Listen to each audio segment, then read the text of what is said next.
नमस्कार दोस्तों, स्वागत है आपका हमारे YouTube चैनल से एग्जाम वॉरियर्स पर। प्यारे बच्चों, इससे पहले हमने मार्च 2020 के हरियाणा के करंट अफेयर को देखा था। आज हम आपके लिए लेकर आए हैं फरवरी 2020 के वो प्रश्न जो कि हरियाणा स्टाफ सिलेक्शन के लिए अति महत्वपूर्ण है।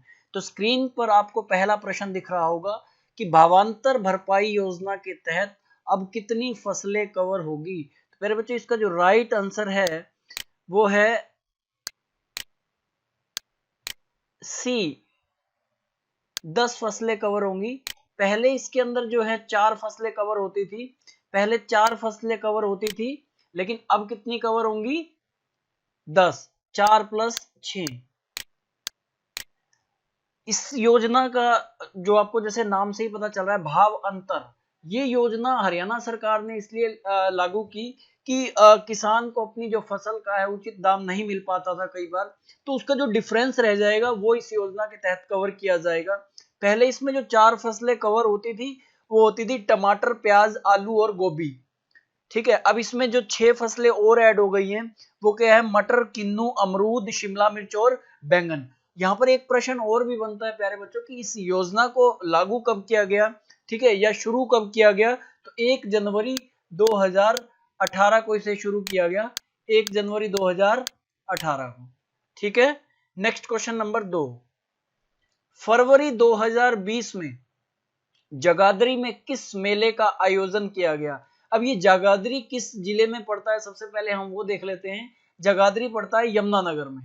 ठीक है, तो अभी जगाधरी में जो मेले का आयोजन किया गया था उस मेले का नाम था सरस मेला। क्या था? सरस मेला।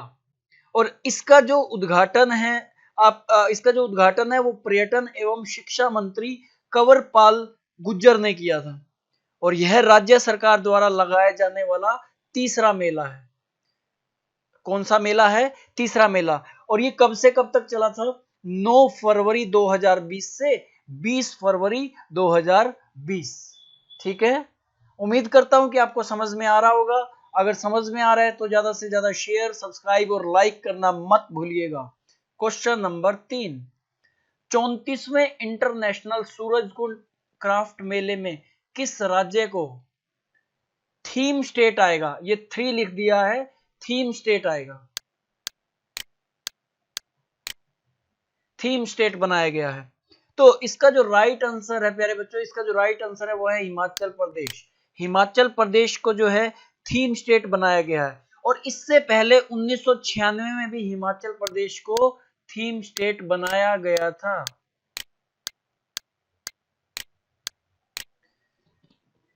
क्लियर है? और ये जो सूरजकुंड क्राफ्ट मेला है ये लगता कहां पर है? फरीदाबाद में लगता है। ठीक है, चले आगे। और ये आयोजित कब होता है? फरवरी 2020 में। फरवरी में आयोजित होता है, इस बार भी फरवरी 2020 में लगा था। Next question number 4। बिजली निगम हरियाणा में प्रदेश के किस जिले से बिजली रथ को रवाना किया गया? तो आप जल्दी से इसका कमेंट सेक्शन में मुझे रिप्लाई करके बताएंगे कि इसका आंसर क्या है। जल्दी से बताइएगा कमेंट सेक्शन में। इसका जो राइट आंसर है वो है सोनीपत। राइट आंसर है सोनीपत। यह जो रथ है सप्ताह में 3 दिन चलेगा। ठीक है, 14 फरवरी 2020 को सोनीपत जिले के गन्नौर कस्बे से इसे रवाना किया गया था। सोनीपत जिले के गन्नौर कस्बे से इसे रवाना किया गया था और यह सप्ताह में 3 दिन चलेगा। ठीक है, और 14 फरवरी 2020 को इसको पहले रवाना किया गया है। Question number 5। हरियाणा की दूसरी अटल किसान मजदूर कैंटीन का शुभारंभ किस जिले में किया गया? उम्मीद करता हूं कि इसका आंसर आप सभी देंगे और आपको आता भी होगा।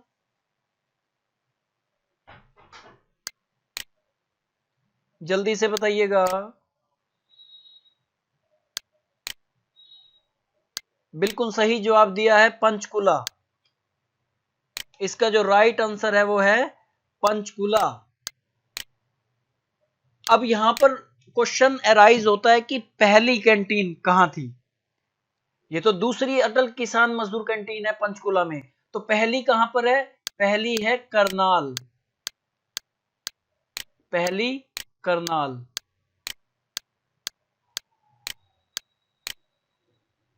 इस कैंटीन का फायदा क्या है? इसमें 10 रुपए में गरीबों को और किसानों को अच्छी क्वालिटी का भोजन प्रोवाइड किया जाता है। क्वेश्चन नंबर 6, 34वें इंटरनेशनल सूरजकुंड क्राफ्ट मेले में किस देश को पार्टनर कंट्री बनाया गया है? बताइएगा जल्दी से। तो इसका जो राइट आंसर है वो है उज्बेकिस्तान। क्या है? उज्बेकिस्तान। क्वेश्चन नंबर 7, ये वेरी वेरी इंपॉर्टेंट क्वेश्चन है, मैं लिख भी दिया है। ओडीएफ के लिए बेहतरीन काम करने पर हरियाणा में किस जिले को स्वच्छता दर्पण अवार्ड मिला है? सबसे पहले प्यारे बच्चों, इसका आंसर देने से पहले मैं आपको एक चीज बता दूं कि ओडीएफ होता क्या है।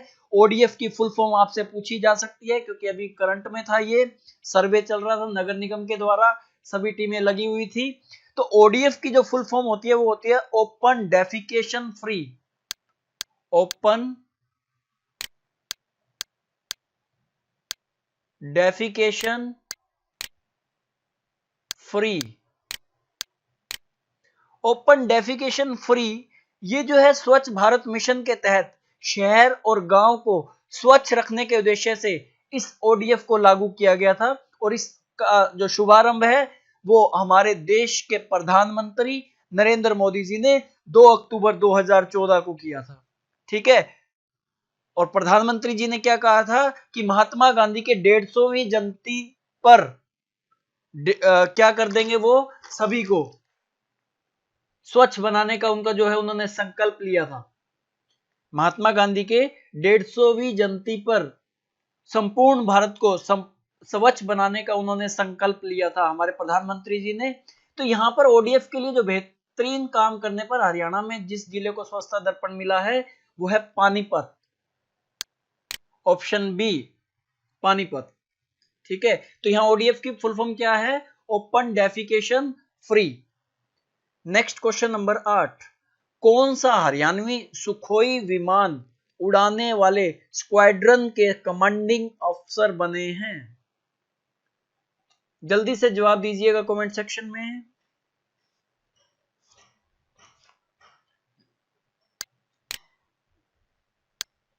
इसका जो राइट आंसर है वो है मनोज गेरा। मनोज गेरा जो हैं वो कोई विमान उड़ाने वाले स्क्वाड्रन के कमांडिंग अफसर बने हैं। अब यहां से ये पूछा जा सकता है मनोज गेरा का संबंध कहां से है, मतलब वो कहां के रहने वाले हैं? तो कैथल के निवासी हैं। कैथल का निवासी। ठीक है। क्वेश्चन नंबर 9, किस खिलाड़ी को world games athlete of the year चुना गया? तो इसका जो राइट आंसर है प्यारे बच्चों वो है रानी रामपाल। रानी रामपाल जो है भारतीय महिला हॉकी टीम की कप्तान है। रानी रामपाल को जो है चुना गया है और ये भारतीय महिला हॉकी टीम की कप्तान है। और रानी रामपाल को 2020 में पद्मश्री अवार्ड मिला है। 2020 में इन्हें पद्मश्री अवार्ड मिला है।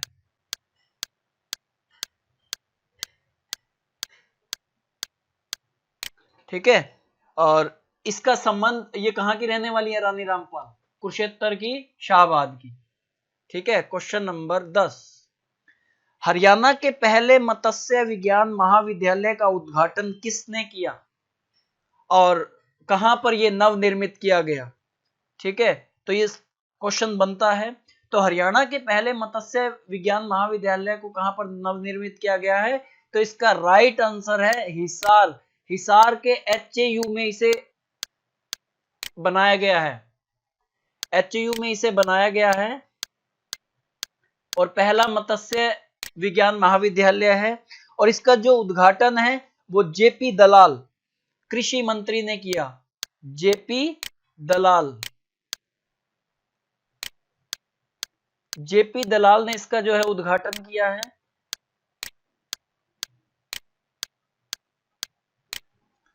क्वेश्चन नंबर 11, अंतरराष्ट्रीय गीता महोत्सव 2019 को single use plastic free event बनाने के लिए कौन सा प्रमाण पत्र मिला है, ग्रेड मिला है प्रमाण पत्र का? तो वो है राइट आंसर ग्रेड ए। ठीक है, इंपॉर्टेंट क्वेश्चन है। क्वेश्चन नंबर 12, अंतरराष्ट्रीय बर्फ मूर्ति कला में हरियाणा के किन मूर्तिकारों को पहला स्थान मिला है? जल्दी से रिप्लाई करें कमेंट सेक्शन में प्यारे बच्चों। बिल्कुल सही जवाब दिया है प्रदीप चहल और मनोज कुमार को जो है अंतरराष्ट्रीय बर्फ मूर्ति कला में पहला स्थान मिला है। ठीक है, ये दोनों कहां के निवासी हैं? जींद के निवासी हैं, जींद के निवासी हैं ये।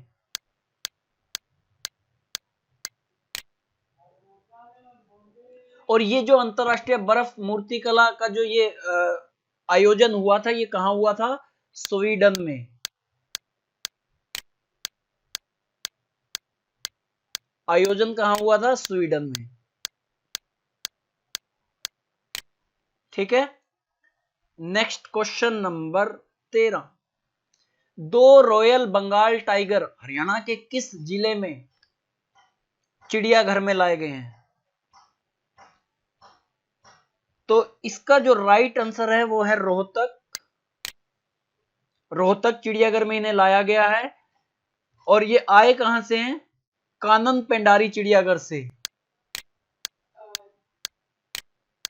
कानन पेंडारी से आए हैं। ठीक है, और इन्हें रोहतक के चिड़ियाघर में शिफ्ट किया गया है। और क्लियर है ना? और रोहतक किस लिए फेमस है? रोहतक के अंदर तिलियार लेक, तिलियार झील कहां पर है? रोहतक में। और इनका जो नाम है, ये जो दो रॉयल बंगाल टाइगर लाए गए हैं, उनका नाम क्या है? अग्नि और टाइगर, टाइगर सागर।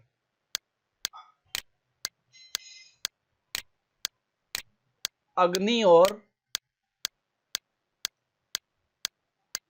टाइगर सागर। ठीक है, क्वेश्चन नंबर 14, हरियाणा के किस बस अड्डे का नाम स्वर्गीय सुषमा स्वराज के नाम पर रखा गया है? सुषमा स्वराज जी का अभी निधन हुआ था हाल ही में। वे पूर्व केंद्रीय एवं विदेश मंत्री थी। तो इनका जो संबंध है वो कहां से? अंबाला से। तो इसलिए अंबाला बस अड्डे का नाम इनके नाम पर रखा गया है। क्वेश्चन नंबर 15, भिवानी जिले के किस गांव में 5000 साल पुरानी हड़प्पा कालीन सभ्यता के अवशेष मिले हैं? हिस्ट्री का क्वेश्चन है, तो यह भी पूछा जा सकता है। तो प्यारे बच्चों, इसका जो राइट आंसर है वो है ए, तिगड़ाना गांव। भिवानी से जो है 10 किलोमीटर दूर, भिवानी से 10 किलोमीटर दूर है तिगड़ाना गांव। वहां से खुदाई के समय 5000 साल पुराने हड़प्पा कालीन सभ्यता के अवशेष मिले हैं। नेक्स्ट क्वेश्चन नंबर 16, हरियाणवी पर्वतारोही ठाकुर ने, कपिल ठाकुर, हरियाणा पर्वतारोही कपिल ठाकुर ने किस महाद्वीप की सबसे ऊंची चोटी कियाजोस्को पर तिरंगा फहराया है? तो इसका जो राइट आंसर है वो है ऑस्ट्रेलिया। इसकी जो ऊंचाई है इस चोटी की, वो कितनी है? ऊंचाई है इसकी 7352 फीट। ठीक है, क्वेश्चन नंबर 17, वर्ष 2020 में कौन से इंटरनेशनल सूरजकुंड क्राफ्ट मेले का आयोजन किया गया? अभी हम दो प्रश्न पढ़ के आए हैं सूरजकुंड मेले के, तो जल्दी से रिप्लाई कीजिए कमेंट सेक्शन में प्यारे बच्चों। बिल्कुल सही जवाब है आपका, 34वें इंटरनेशनल सूरजकुंड क्राफ्ट मेले का आयोजन किया गया है। क्वेश्चन नंबर 18, वर्ष 2020 को किस वर्ष के रूप में मनाया जा रहा है? इंपॉर्टेंट क्वेश्चन है ये भी। तो इसका जो राइट आंसर है वो है सुशासन संकल्प वर्ष, सुशासन संकल्प वर्ष के रूप में मनाया जा रहा है।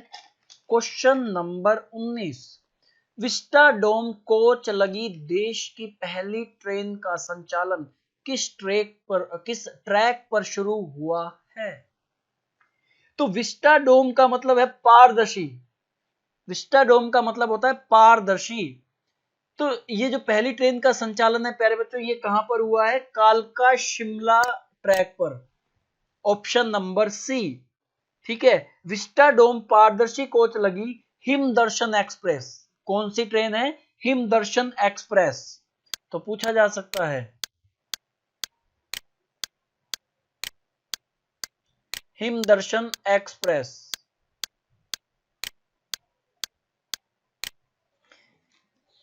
नामक देश की पहली ट्रेन का संचालन कालका शिमला ट्रैक पर किया गया है और इस ट्रेन में कांच की छत वाली कांच की छत है। इसमें पारदर्शी का मतलब यही है कि आपको सब कुछ दिख सके। कांच की छत वाली इस ट्रेन में कितने कोच हैं? 7 कोच हैं।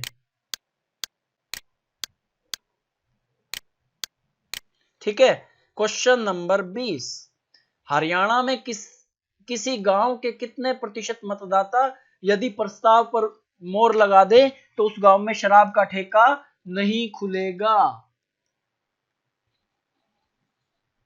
तो हरियाणा सरकार ने अभी फैसला लिया है कि यदि किसी ग्राम सभा में 10% मतदाता शराब के प्रतिबंध के लिए वो ये चाहते हैं कि उनके गांव में शराब का ठेका ना खुले, तो उस गांव में ठेका नहीं खुलेगा। लेकिन ग्राम सभा के अंदर कम से कम 10% मतदाता, ऑप्शन नंबर ए, कि 10% अगर रिटर्न में प्रस्ताव ले आए तो ये ठेका उनके गांव में नहीं खुलेगा। तो उम्मीद करता हूं कि आज का ये सेशन आपको समझ में आएगा, क्योंकि इस सेशन में मैंने कुछ चीजें ऐड की हैं, थोड़ी डिटेल और डाली है मैंने। ठीक है, तो अगर आपको ये समझ में आ रहा है तो ज्यादा से ज्यादा शेयर कीजिए, सब्सक्राइब कीजिए, लाइक कीजिए और बढ़िया बढ़िया कमेंट करना मत भूलिएगा। तब तक के लिए बने रहिए हमारे इस YouTube चैनल से एग्जाम वॉरियर्स पर। धन्यवाद।